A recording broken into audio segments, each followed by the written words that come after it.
नमस्कार मित्रांनो, भावी शिक्षक आणि शिक्षकांनो, टिप्स फॉर टी टेटमध्ये मी अक्षय विरकर तुम्हा सर्वांचं स्वागत करतो। आजच्या या व्हिडिओमध्ये आपण पवित्र पोर्टल शिक्षक भरती संदर्भात अतिशय महत्त्वपूर्ण माहिती पाहणार आहोत। सद्यस्थितीला आपण प्रेफरन्स संदर्भात एक सिरीज चालू केलेली आहे। याच्यामध्ये आपण आतापर्यंत 6 व्हिडिओज पाहिलेले आहेत। लवकरच त्याच्या पुढले व्हिडिओज येतील, ते आतापर्यंत तुम्ही पाहिले नसतील तर पाहून घ्या। पण आजचा हा व्हिडिओ प्रेफरन्स संदर्भात नसताना पवित्र पोर्टल शिक्षक भरती जी काही सद्यस्थिती चालू आहे याच्या संदर्भात पाहणार आहोत। आता म्हणजे तुमच्या मनामध्ये जे काही प्रश्न पडलेले आहेत या प्रश्नांची उत्तरे आपण आजच्या या व्हिडिओमध्ये पाहणार आहोत। जसं की जाहिराती कधी येणार, म्हणजे आता जाहिरातीची प्रक्रिया चालू झालेली आहे, पण आपल्याला कधी बघायला भेटणार, मग प्रेफरन्स कधी सुरू होणार, कधीपासून देता येणार, मग ते झाल्यानंतर आपली मेरिट यादी कधी लागणार, जॉईनिंग कधीपर्यंत भेटणार, साधारणतः जेमतेम किती कालावधी लागणार, असे बरेचसे प्रश्न तुमच्या मनामध्ये पडलेले आहेत। या सर्व प्रश्नांची उत्तरे आपण आजच्या या व्हिडिओमध्ये पाहणार आहोत। पण सद्यस्थितीला पवित्र पोर्टलवर जी काही सद्यस्थिती चालू आहे याच्या संदर्भात आपण थोडीशी माहिती पाहू। हे पहा, 1 मे पासून आपल्या पवित्र पोर्टलवर जाहिराती यायला चालू झालेली आहेत। मग त्यानंतर 2 वेळा 15-15 दिवसाची अशी मुदत वाढ भेटलेली आहे, म्हणजे जेमतेम 2 महिने हे झालं आपल्या पवित्र पोर्टलवर जाहिराती येत आहेत, जे की आता 30 जूनपर्यंत आहेत। मग लगेच प्रश्न पडतो की 30 जून नंतर डायरेक्ट आपल्याला लगेच प्रेफरन्स द्यायला सुरुवात होणार आहे का? तर या प्रश्नाचं उत्तर आहे असं घडणार नाही आहे। आणि त्यातल्या त्यातच तुमच्या मनामध्ये असा सुद्धा प्रश्न पडलेला आहे की सद्यस्थितीला पवित्र पोर्टलवर किती जाहिराती अपलोड झालेल्या आहेत। हा प्रत्येकाच्या मनातला जीवाभावाचा प्रश्न आहे की बाबा एवढ्या जाहिराती आल्या असतील, तेवढ्या जाहिराती झाल्या असतील, म्हणजे नेमके किती आले असतील। याच्या संदर्भात तुम्ही भरपूर व्हिडिओज पाहिलेले असतील, इकडून तिकडून माहिती घेतलेली असेल आणि सगळीकडून XYZ ठिकाणावरून तुम्हाला माहिती भेटली असेल की जिल्हा परिषदेचे 4000 झालेले आहेत, संस्थेच्या 5000 आलेले आहेत, आत्तापर्यंत 9000 जागांची जाहिरात आलेली आहे, आत्तापर्यंत 11000 जागांची जाहिरात आलेली आहे, 13000 जागा अपलोड झालेल्या आहेत, खटाखट जागा अपलोड झालेल्या आहेत। अशा बऱ्याचशा गोष्टी तुमच्या कानावरून पडलेल्या असतील आणि तुम्ही त्याच्यावर विश्वाससुद्धा ठेवलेला असेल। पण आता हे जे काही 5000, 4000, 9000 असं सांगत आहेत की एवढे अपलोड झाल्या, तेवढे अपलोड झाल्या, ही अपलोड झाली, ती जिल्हा परिषद अपलोड झाली, ह्या सगळ्या गोष्टी खऱ्या आहेत का? याच्यावर तुम्ही थोडंसं स्ट्रेस देऊन पाहण्याचा प्रयत्न केलेला आहे का? नाही आहे। आणि हे जे काही तुमच्या ऐकण्यात येतं एवढ्या जाहिराती अपलोड झाल्या, तेवढ्या आल्या, पवित्र पोर्टलवर एवढ्या जागांची जाहिरात आलेली आहे, तर हे जे काही तुम्ही ऐकलेलं आहे, हे जे काही तुम्हाला सांगितलेलं आहे 100% खोटा आणि चुकीचं आहे। ही वस्तुस्थिती आहे, ही रियालिटी आहे, हे समजून घ्या। का? याच्या मागं सुद्धा एकदम ऑथेंटिक रिझन आहे। हे पहा, जोपर्यंत पवित्र पोर्टलवरला जाहिरातीचा टॅब क्लोज होणार नाही आहे आणि जोपर्यंत आपल्या लॉग इनला आपल्याला प्रेफरन्स यायला सुरुवात होणार नाही आहे, तोपर्यंत जाहिराती किती आल्या हे कुणीही सांगू शकत नाही आहे। ना की तुम्ही आयुक्त ऑफिसमध्ये जाऊन माहिती जरी घेतली तरी तिथून सुद्धा ही माहिती लीक होणार नाही आहे। का? कारण सगळीकडून अख्ख्या महाराष्ट्रातून पवित्र पोर्टलवर जाहिराती अपलोड व्हायला लागलेल्या आहेत। ती एक सिस्टीम आहे, सिस्टीम ऑनलाईन काम करत आहे आणि जिथं आयुक्त ऑफिसमध्ये जावा, कुठेही जाऊन तुम्ही जरी चौकशी केली तर आज एवढ्या जाहिराती अपलोड झाल्या, काल एवढ्या झाल्या, आज एवढ्या होत आहेत, असली माहिती मिळत नाही। आता तुम्हाला ज्या काही जाहिरातीची आकडेवारी सांगण्यात आली, 5000, 4000 एवढ्या झाल्या, तेवढ्या झाल्या, ती सपशेल चुकीच्या आहेत। जोपर्यंत जाहिरातीचा टॅब क्लोज होत नाही आहे आणि फिल्टर होऊन आपल्याला प्रेफरन्स यायला चालू होणार नाही आहेत, तोपर्यंत ती आकडेवारी कळणार नाही आहे, म्हणजे किती जागा अपलोड झाल्या।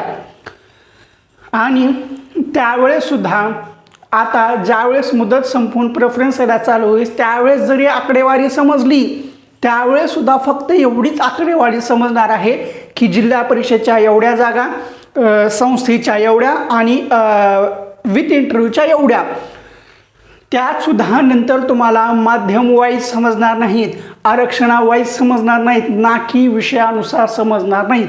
फक्त जेमतेम 11,000 12,000 15,000 एवढाच आकडा प्रेफरन्सच्या वेळेस तुम्हाला समजेल की एवढ्या जागेंची जाहिरात आलेली आहे, जिल्हा परिषदेच्या एवढ्या, विथ इंटरव्ह्यूच्या एवढ्या आणि विदाऊट इंटरव्ह्यूच्या एवढ्या, जाती संस्थेच्या फक्त एवढे 3 ते 4 आकडे समजतील. मग याच्यामध्ये तुम्हाला माध्यमनिहाय, विषयनिहाय, आरक्षणानुसार हे सुद्धा आकडे समजणार नाही आहेत. ही वस्तुस्थिती आहे, ही रियालिटी आहे, ही सुद्धा समजून घ्या. मग हे कधी समजेल, हे कधी समजतं तर हे ज्यावेळेस आपलं सिलेक्शन होईल, यादी लागेल, रिझल्ट लागेल, पहिली फेज 1 कंप्लीट होईल, त्यावेळेस समजतं की एवढ्या जागेंची जाहिरात दिली होती, त्याच्यातून एवढ्या उमेदवारांचं सिलेक्शन झालेलं आहे, त्याच्यामध्ये माध्यमनिहाय समजेल आणि विषयनिहाय समजेल, हे त्यावेळेस समजतं. आत्ता जरी प्रेफरन्स यायला चालू झाले तरी एवढं डिटेलमध्ये समजणार नाही. प्रेफरन्स चालू झाल्यावर फक्त आकडा समजेल. आणि सध्या तुम्ही जे काही आकडे ऐकताय ते सर्वच्या सर्व फसवे आहेत, चुकीचे आहेत. त्या आकड्यांवर तीळ मात्र विश्वास ठेवू नका. मग तरी कुतूहल म्हणून मनामध्ये प्रश्न हा जो आता पण किती हे झालेले आहेत हे पहा. ज्यावेळेस जाहिरातींची प्रक्रिया संपणार आहे त्यावेळेस आपल्याला आकडा समजणारच आहे. विनाकारण 4,000 आलेत, 5,000 आलेत, मग आता कसं होईल, काय होईल, असे विनाकारण आपल्यालाच परत टेन्शन येतं. त्यामुळे असल्या आकड्यांवर विश्वास ठेवू नका. मग आणखीन ह्याच्यात थोडंसं पुढं जाऊ. मग आता आणखीन प्रश्न पडला असेल की आता आणखीन मुदत वाढणार आहे का? तर मुदत वाढू शकते. आता याच्या मागचे बरेचसे कारण आहेत. कारण काही जिल्हा परिषदेमध्ये आणखीन समायोजनाची प्रक्रिया पूर्ण झालेली नाही आहे. मग जर शासनाला वाटलं की नाही आहे, बस आता जेमतेम एवढ्या जागा आलेत, 4,000 असो, 5,000 असो, 6,000 असो, 10,000 असो, एवढे आलेत, बस एवढ्या जागेंवर भरती घ्यायची, तर ते तसंही करू शकतात. मग राहिलेल्या जिल्हा परिषदच्या जागा ह्या भरतीला येणार नाही आहेत. मग त्यामुळं आता बस झालं, महिना झालं, दोन महिने झालं, वर्ष झालं, शिक्षक भरती चालूच आहे, आता डायरेक्ट सुरू करा, प्रेफरन्स चालू करा, अशा मागणीला जोर दिल्यानंतर शासनसुद्धा डायरेक्ट जाहिराती बंद करून डायरेक्ट प्रेफरन्स द्यायला चालू करेल. त्यामुळं आपल्या पदरी फक्त निराशा पडेल आणि मोजक्याच जागा येतील. हे पहा, जिल्हा परिषदच्या 5-6 हजार जागा आल्या. त्या 5-6 हजारमध्ये मराठी मीडियम आहे, हिंदी मीडियम आहे, इंग्लिश मीडियम आहे, 1ली ते 5वी आहे, 6वी ते 8वी आहे, 9वी ते 10वी आहे. मग त्यानंतर विषयानुसार आहे, मग आरक्षणानुसार आहे. त्यातल्या त्यात गणित विज्ञान त्या जागा 2-2.5 हजार शिल्लक आहेत. त्या सगळ्या झाल्यानंतर मग आपल्या वाट्याला किती येतात, बोटावर मोजण्या इतक्या येणार आहेत. त्यामुळं कोणतीही घाई गडबड करू नका. आणि आणखीन एक महत्त्वाची वस्तुस्थिती की 36च्या 36 जिल्हा परिषदला फेज 1ला येणार नाही आहेत. ही वस्तुस्थिती आहे, ही रिॲलिटी आहे, समजून घ्या. 36च्या 36 जिल्हा परिषदा फेज 1ला कदापि येणार नाही आहेत. मग हे झालं. आता ही सगळी तुम्हाला वस्तुस्थिती सांगितली. मुदत वाढू शकते का? वाढणार आहे, वाढण्याची दाट शक्यता आहे. आणि त्यातल्या त्यात मध्येच केंद्रप्रमुखाचे रिझल्ट लागला, त्यांच्या 4,000च्या घरात जागा होत्या, त्याच्यातल्या 2,000 जागा आपल्या पवित्र पोर्टलला येणार. लगेच सगळेजण 2,000 जागा वाढल्या, 2,000 जागा वाढल्या, लावा बॅच. त्या 2,000 पैकी 50% सुद्धा जागा आपल्या फेज 1ला येण्याची शक्यता नाही आहे. ही सुद्धा एक वस्तुस्थिती आहे. आणि त्यातल्या त्यात आश्रमशाळा, समाज कल्याणच्या शाळा यांची सुद्धा प्रक्रिया आणखी सुरूसुद्धा झालेली नाही. याच्यासुद्धा जाहिराती पवित्र पोर्टलला सध्याच्या स्थितीला फेज 1ला येण्याची शक्यता कमीच आहे, जर मुदतवाढ भेटली नाही तर. मुदतवाढ भेटली तर त्या कदापि येण्याची शक्यता आहे 50-50. मुदतवाढ नाही भेटली तर 100% येणार नाहीत. मुदतवाढ भेटली तर 50% येऊ शकतात. आणि त्यातल्या त्यात आणखीन जिल्हा परिषदेच्या जाहिरातींची भरसुद्धा पडू शकते कधी जर मुदतवाढ भेटली तर. मुदतवाढ नाही भेटली, मोजक्याच जागांची भरती होऊ शकते. आणि जे की म्हणतात भूतो ना भविष्यती, एवढ्याच जागा तेवढ्याच जागा 2 डिजिटवर येणार, अशा गोष्टी सध्या स्थितीला होताना तर दिसणार नाही आहेत. त्यामुळं मुदतवाढ ही आपल्यासाठी चांगलीच असणार आहे. असो, आता पुढं वळू की हे सगळं झालं, हे सगळं रडगरानं आपलं पाचीला पुजलेलंच आहे. पण ज्यावेळेस जाहिरातीचा टॅब क्लोज होईल आणि आपल्याला प्रेफरन्स यायला चालू होतील, त्यानंतर साधारणतः किती वेळ लागेल आपल्याला ही प्रक्रिया पूर्ण व्हायला? तर हे पहा, जाहिरातीचा टॅब क्लोज झाला की जाहिरातीचा टॅब क्लोज झाल्या झाल्या लगेच आपल्या लॉग इनला प्रेफरन्स येणार आहेत का? अजिबात नाही आहे. ते फिल्टर होऊन, त्याला फिल्टर लावून, ते चेक करून सगळं व्यवस्थित करावं लागतं. म्हणजे आपलं शैक्षणिक, व्यावसायिक अर्हता, विषय आरक्षण याच्यानुसार त्याच विषयाचे, त्याला ज्या विषयासाठी आपण पात्र आहोत, जी शैक्षणिक व्यावसायिक अर्हता आहे त्यानुसारच आपल्याला प्रेफरन्स येतात का, हे जोपर्यंत चेक होत नाही, ह्या टेक्निकल गोष्टी आहेत. ह्याच्यातून पुढे गेल्यानंतर मग ते आलं, मग प्रेफरन्स आल्यानंतर आपण प्रेफरन्स जनरेट केले. प्रेफरन्स जनरेट केल्यानंतर आपण असाईन केले, सिक्वेन्सनुसार लावले, आपल्याला हवे तसे लावले, 100 लावले, 50 लावले, त्यानुसार लावले. मग आपण ते लॉक केले. मग त्यानंतर सुद्धा चेक केलं जातं की बा हे सगळं व्यवस्थित होतं आहे का. त्यासाठी किमान 10 ते 12 दिवसाचा कालावधी 100% लागणार आहे. मग लक्षात ठेवा, ज्यावेळेस जाहिरातीची मुदतवाढ संपली त्याच्यानंतर 10 ते 15 दिवसानंतर आपल्याला प्रेफरन्स येणार. मग प्रेफरन्स आले म्हणजे की लगेच 2-4 दिवसामध्ये प्रेफरन्स लॉक करा, जिकडे तिकडे होईल असं आहे का नाही. प्रेफरन्स देण्यासाठी किमान 10 दिवसाचा कालावधी दिला जातो आणि त्या दिवसानंतर आणखीन टेक्निकल इश्यू वगैरे म्हणून आणखीन 5 दिवसाची मुदतवाढ, म्हणजे जेमतेम 15 दिवस. म्हणजे जर सद्यस्थितीला पकडलं की 30 जून आपली जाहिराती संपणार, मग 10 ते 15 तारखेच्या दरम्यान आपल्याला प्रेफरन्स येणार. मग प्रेफरन्स आल्यानंतर 15 ते 30 म्हणजे जुलैच्या 15पासून ते 30 तारखेपर्यंत आपल्याला प्रेफरन्स येणार, लॉक करणार, ही प्रक्रिया चालणार. मग प्रेफरन्स लॉक केल्यानंतर आपली लगेच यादी लागणार का? नाही. त्यालासुद्धा नंतर गोष्टी बऱ्याचशा आहेत. सगळं आरक्षण, सगळ्या जे काही आपले रूल्स अँड रेग्युलेशन आहेत, पवित्र पोर्टलची पात्रता आहेत, त्यानुसार त्या सगळ्या गोष्टीचं फिल्टर लावून ते अप्लाय केल्यानंतर मग मेरिट यादी लावली जाईल. त्यालासुद्धा किमान 10 ते 15 दिवस लागणार. म्हणजे जुलैच्या 15पासून ते एंडिंगपर्यंत प्रेफरन्स, मग ऑगस्टचे सुरुवातीचे 10-15 दिवस तसेच जाणार. 15 ऑगस्टच्या आसपास आपली यादी लागणार. मग यादी लागल्यावर सुद्धा लगेच जॉईनिंग भेटणार का? हो, नाही आहे. त्याच्यानंतर 3 ते 4 दिवसानंतर प्रत्येक जिल्हा परिषद ज्या त्या आस्थापना आहेत त्यांचे लेटर यायला चालू होतात.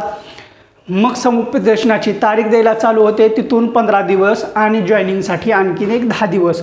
म्हणजे इथून जर 30 जून ही शेवटची तारीख जरी पकडली तरी आपल्याला त्याच्या पुढं 2 महिने आरामात लागतात. ही गोष्ट लक्षात घ्या.